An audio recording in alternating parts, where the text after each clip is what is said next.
ഇന്നലെ വീണ വിജയൻ ഇഡിക്ക് മുമ്പിൽ ഹാജരായി.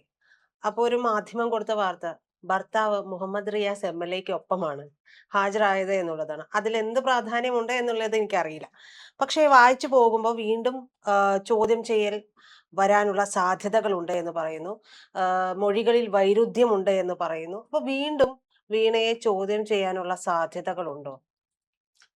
അത് നമുക്ക് ഇഡിയുടെ ഒരു നിലപാടറിഞ്ഞാൽ നമുക്ക് പറയാൻ പറ്റത്തുള്ളൂ. പക്ഷേ ഒരു അനുമാനം എന്ന നിലയിൽ വീണ്ടും ചോദ്യം ചെയ്യാനുള്ള സാധ്യതയുണ്ട്. കാരണം എന്ന് വെച്ചാൽ ഇന്നലെ എനിക്ക് തോന്നുന്നു ഏകദേശം എത്ര 10 മണിക്കൂർ അല്ലേ, 9 മണിക്കൂറിലേറെ വീണയെ ചോദ്യം ചെയ്യും.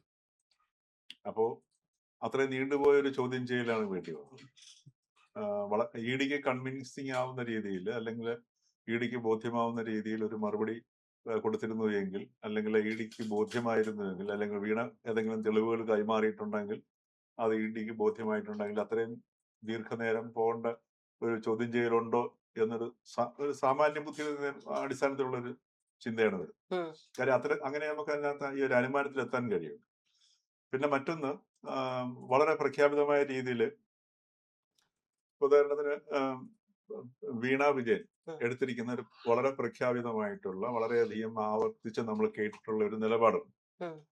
ആ നിലപാട് എന്ന് വെച്ചാൽ പാർട്ടി ആദ്യം പറഞ്ഞു, പിന്നീട് മുഖ്യമന്ത്രിയായിരുന്ന പിണറായി വിജയൻ നിയമസഭയിൽ പറഞ്ഞു, അതിനുശേഷം പിന്നീട് എല്ലാവരും ആവർത്തിക്കുന്നുണ്ട്.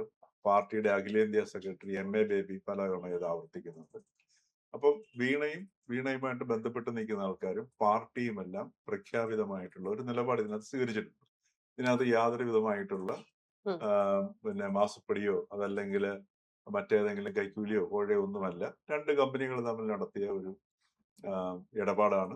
അതിന്റെ അടിസ്ഥാനത്തിൽ പിന്നെ AMC പറയുന്നത് ആനുവൽ മെയിൻ്റനൻസ് സാധനത്തിന്റെ പേരിൽ ഉണ്ടായ സംഗതിയാണ്. അതുകൊണ്ട് ഇതിനിടയ്ക്ക് വലിയ പ്രശ്നങ്ങളൊന്നും ഇല്ലാത്ത കാരണം അവർക്ക് സർവീസ് കൊടുക്കേണ്ടി വന്നില്ല. ഇങ്ങനെയൊക്കെയുള്ള ഒരുപാട് ന്യായീകരണങ്ങൾ കേട്ടിട്ടുണ്ട്. എന്ത് തന്നെയാണെങ്കിലും ഇൻകം ടാക്സിന്റെ ഇൻട്രീം സെറ്റിൽമെന്റ് ബോർഡിലെ ആ ഒരു ഫൈനൽ സംഗതിയും അത് നമ്മുടെ മുമ്പിലുണ്ട് അല്ലെ? അപ്പൊ എന്തുകൊണ്ട് വീണ വിജയന് ഈ ഒരു കരാർ കിട്ടി? അതല്ലെങ്കിൽ ഇത്രയും ഇപ്പൊ എനിക്ക് തോന്നുന്നില്ല ഇപ്പൊ ഇത്രയും വലിയ ഒരു ആനുവൽ മെയിൻ്റനൻസ് കോസ്റ്റ് പോലും വേണ്ടി വരുമെന്ന് തോന്നുന്നില്ല. കാരണം ഈ സോഫ്റ്റ്വെയർ മുഴുവൻ ഓരോ വർഷം പുതുതായിട്ട് വാങ്ങിയാൽ പോലും ഈ മെയിൻ്റനൻസ് കോസ്റ്റിന്റെ അത്രയും വില വരില്ല. കാര്യം MS ഓഫീസും മറ്റേ അതുപോലുള്ള സംഗതികളൊക്കെയാണ് ഇത് വാങ്ങാവുന്നത്. അപ്പൊ അതിനുള്ള മെയിൻ്റനൻസിന് എന്തായാലും ഇത്രയും വലിയ എമൗണ്ട് വരില്ല. അപ്പൊ അങ്ങനെയാണെങ്കിൽ എന്തോ അസ്വാഭാവികമായിട്ടുള്ള ഒരു സംഗതി അവിടെ നിലനിൽക്കുന്നുണ്ട്. ആ അസ്വാഭാവികത എന്താണ് എന്നുള്ളതാണ് ഇൻട്രീം സെറ്റിൽമെന്റ് ബോർഡിന്റെ റിപ്പോർട്ടിലാണെങ്കിലും SFIയുടെ കണ്ടെത്തലാണെങ്കിലും മറ്റു പല കണ്ടെത്തലുകളിലും ED അന്വേഷണത്തിന്റെ പശ്ചാത്തലത്തിലും ഒക്കെ ഉള്ളത്. വീണ മുഖ്യമന്ത്രിയായിരുന്ന പിണറായി വിജയന്റെ മകൾ ആണ് എന്നുള്ളത് കൊണ്ടാണ്. പിന്നീട് ഈ പറഞ്ഞതുപോലെ എൻവയോൺമെന്റൽ വകുപ്പിനകത്ത് ഇൻവോൾവ് ആണ്. പിന്നെ പരിസ്ഥിതി വകുപ്പ് മുഖ്യമന്ത്രിയുടെ കീഴിലേക്ക് വരുന്നു. അതോടൊപ്പം തന്നെ പരിസ്ഥിതി വകുപ്പിന്റെ അഭിഭാഷകനായിട്ട് മുഖ്യമന്ത്രിയുടെ ഭാര്യയുടെ സഹോദരിയുടെ മകൻ വരുന്നു. അപ്പൊ ഇങ്ങനെയൊക്കെയുള്ള ഒരുപാട് സംഗതികൾ വരുന്നത് കാരണം അദ്ദേഹം തന്റെ കൈകൾ ശുദ്ധമാണെന്ന് പ്രഖ്യാപിക്കുകയും, അതേപോലെ തന്നെ തന്റെ ഭാര്യ കമലയുടെ സർവീസ് അല്ലെ അവർ പെൻഷൻ പറ്റിയ സമയത്ത് കിട്ടിയ തുക കൊണ്ട് തുടങ്ങിയ കമ്പനിയാണ് എന്ന് പറയുകയൊക്കെ ചെയ്തെങ്കിലും മറ്റു വലിയ കമ്പനികളുമായിട്ടൊന്നും IT കമ്പനികളായിട്ടൊന്നും ട്രാൻസാക്ഷൻ എടുത്ത ചരിത്രമൊന്നും വീണയുടെ കമ്പനി എക്സാലോചിക്കുന്നില്ല. അപ്പൊ ഇതൊക്കെയാണ് ഈ പൊരുത്തക്കേടുകൾ എന്ന് പറയുന്നത്. അതിപ്പോ നമ്മൾ ഇപ്പൊ ED മാത്രമല്ല, ഇപ്പൊ സാധാരണ മനുഷ്യരുടെ മുമ്പിൽ പോലും ഈ പൊരുത്തക്കേട് വളരെ വ്യക്തമായിട്ട് ബോധ്യമാണ്. അത് CPM-ന്റെ നേതാക്കന്മാരും CPM-ന്റെ സെക്രട്ടറിക്കും അതേപോലെ മുൻ മുഖ്യമന്ത്രി ഇപ്പോഴത്തെ പ്രതിപക്ഷ നേതാവിനും ഒക്കെയാണ് അത് മനസ്സിലാവാത്തത്. സാധാരണ ജനങ്ങൾക്ക് അത് വൃത്തിയായിട്ട് മനസ്സിലാവും. ഈ പൊരുത്തക്കേട് ഉണ്ടെന്നുള്ളത് മനസ്സിലായി. അതുകൊണ്ടാണ് അവർ ഈ കഴിഞ്ഞ തെരഞ്ഞെടുപ്പിൽ ഈ രീതിയിലുള്ള ഒരു ജനവിധി കൊടുത്തത്. പക്ഷെ ഈ പാർട്ടിക്കോ അതല്ലെങ്കിൽ ഈ പ്രതിപക്ഷ നേതാവിനോ വീണയ്ക്കോ ഒന്നും ആ ഒരു നിലപാട് ബോധ്യമാകാത്തതാണോ അതോ ബോധ്യപ്പെടാൻ തയ്യാറാകാത്തതാണോ? ഇത് തന്നെ ആയിരിക്കണം എനിക്ക് തോന്നുന്നു EDയുടെ ചോദ്യം ചെയ്യലിലും അവരും നേരിട്ട പ്രശ്നം. അവര് വീണയെ ചോദ്യം ചെയ്യുന്നതിന് മുമ്പ് തന്നെ 2-3 പേരെ ചോദ്യം ചെയ്തിരുന്നു. ഒന്ന് ശരണസ് കർത്ത, CMRലെ ഡയറക്ടർ, അതേപോലെ തന്നെ കർത്തായുടെ മകള് ഷിബി, ഭാര്യ ജയ ഇവരെയൊക്കെ ചോദ്യം ചെയ്യുന്നതെല്ലാം ഇതുമായിട്ട് ബന്ധപ്പെട്ടിരിക്കണം. കാരണം ഈ ഒരു കമ്പനിയിൽ നിന്നാണ് ഈ പിന്നെ 1.78 കോടി റുപ്യ ഈ കമ്പനിക്ക് സർവീസ് ചാർജ് കൊടുത്തതിന് പുറമെ 50 ലക്ഷം രൂപ ഈ ഒരു ലോൺ എന്ന നിലയിലേക്ക് ഒരു കമ്പനി CMR കമ്പനി വിണയ്ക്ക് കൊടുത്തു. അല്ലെങ്കിൽ തിരിച്ചടവുകളൊന്നും വന്നിട്ടില്ല. അപ്പൊ ഇതിന്റെ പേരിലാണ് ഈ അവരെ 3 പേരെ ചോദ്യം ചെയ്തിരിക്കുന്നത്. അപ്പൊ അവരുടെ കയ്യിൽ നിന്ന് കിട്ടിയ വിവരങ്ങൾ രണ്ടായാലും അവരുടെ ഉത്തരം, കാരണം ED-കാരെന്നൊക്കെ പറഞ്ഞ എന്ത് തന്നെ രാഷ്ട്രീയ പ്രേരിതമാണെങ്കിലും അതൊരു അന്വേഷണ ഏജൻസിയാണ്. വിശേഷിച്ചും അവർ ഈ പിന്നെ PMLA, അതായത് ഈ മണി ലോണ്ടറിങ് ഈ കേസൊക്കെ അന്വേഷിക്കുന്നതിന് വിദഗ്ധരാണ്. അവർക്ക് വൈദഗ്ധ്യം ഉണ്ടാവും. സ്വാഭാവികമായിട്ടും രാഷ്ട്രീയമായ താല്പര്യങ്ങളൊക്കെ ഉണ്ടാവും, ഇല്ല നമ്മൾ പറയുന്നില്ല. അതിപ്പോ ഇവിടുത്തെ കേരള പോലീസിനില്ല. കഴിഞ്ഞ ഭരണം LDF-ന്റെ ഭരണ സമയത്ത് പിണറായി വിജയൻ മുഖ്യമന്ത്രി ആയിരുന്നപ്പോഴത്തേക്ക് കാഫിൻ സ്ക്രീൻഷോട്ട് പെട്ട ആൾക്കാർ പിടിക്കപ്പെടാതിരുന്നത് എന്തുകൊണ്ടാണ്?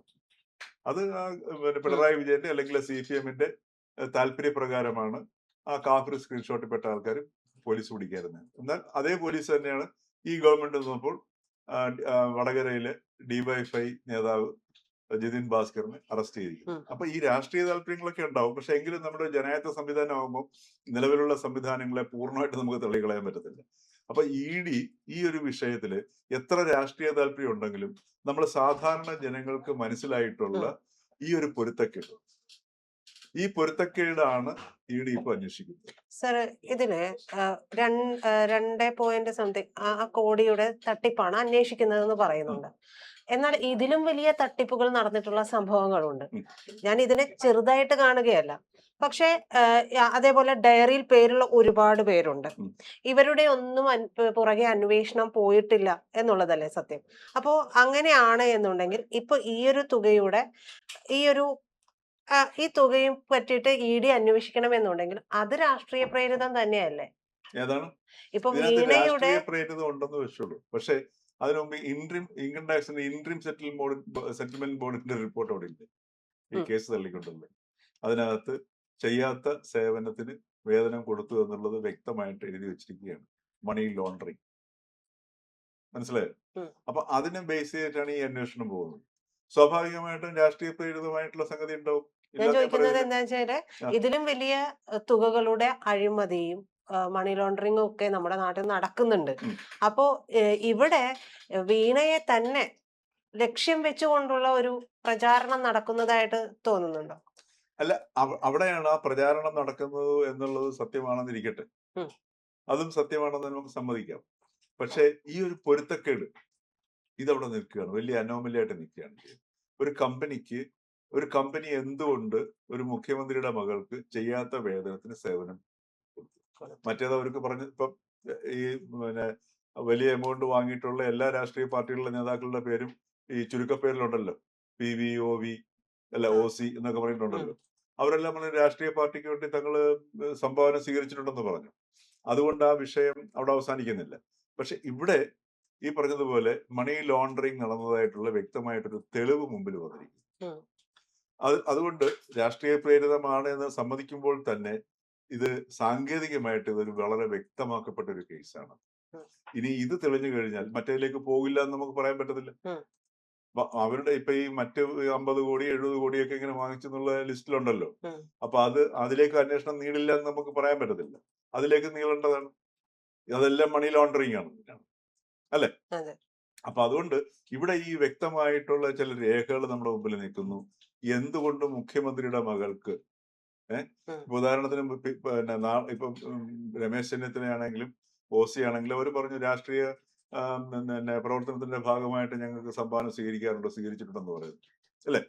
എന്നാൽ പിണറായി വിജയന്റെ മകൾക്ക് സേവനം ചെയ്യാതെ ജോലി കിട്ടിയതിന് എന്താ ന്യായം പറയുക? അത് എന്തുകൊണ്ട് കിട്ടി എന്നാണ് പറയുക? രാഷ്ട്രീയ പ്രവർത്തനത്തിന് കൊടുത്തയാണോ? അല്ല.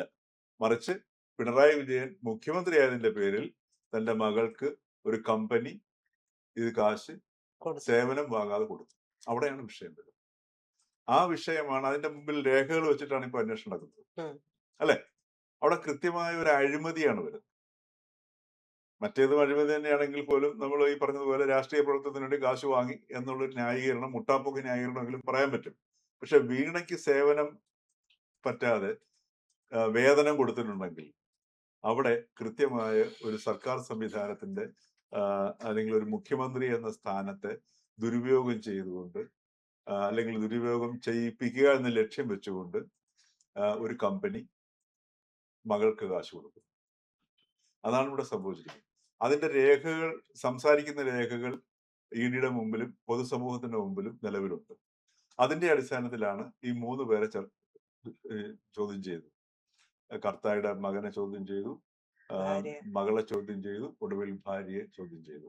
അവരുടെ കയ്യിൽ നിന്ന് കിട്ടിയ വിവരങ്ങൾ, ഈ ഇഡി എല്ലാ വിവരങ്ങളും ഈ ഇത്രയും അവരെയും മണിക്കൂറുകളോളം ചോദ്യം ചെയ്തല്ലോ. അവരുടെ കയ്യിൽ സ്വാഭാവികമായിട്ട് വിവരങ്ങൾ ഉണ്ടായിട്ടുണ്ടാവും, അവരുടെ നിന്ന് കിട്ടിയിട്ടുണ്ടാവും. അതുമായിട്ട് ചേർന്ന് പോകുന്നതായിരിക്കണം വീണയുടെ ഭാഗത്തു നിന്ന് ഉണ്ടാവേണ്ടത്. തീർച്ചയായിട്ടും ഈ ഒരു 4 പേരെയും ഒരേ വക്കീല് തന്നെ, അല്ലെ ഒരേ വക്കീലന്മാരുടെ സമൂഹം തന്നെ അവരെ പറഞ്ഞു പഠിപ്പിച്ചിട്ടൊക്കെ ഉണ്ടാവാം. പക്ഷെ എന്നാൽ പോലും ഈ ചോദ്യം ചെയ്യലിൽ ഇഡിയുടെ വിദഗ്ധരാണല്ലോ അവരുടെ ചോദ്യം ചെയ്യലിൽ പൊരുത്തക്കേടുകൾ കണ്ടെത്തിയിട്ടുണ്ടാവും. അതിനെ അടിസ്ഥാനപ്പെടുത്തി വീണ എടുത്ത് ചോദിച്ചിട്ടുണ്ടാവും.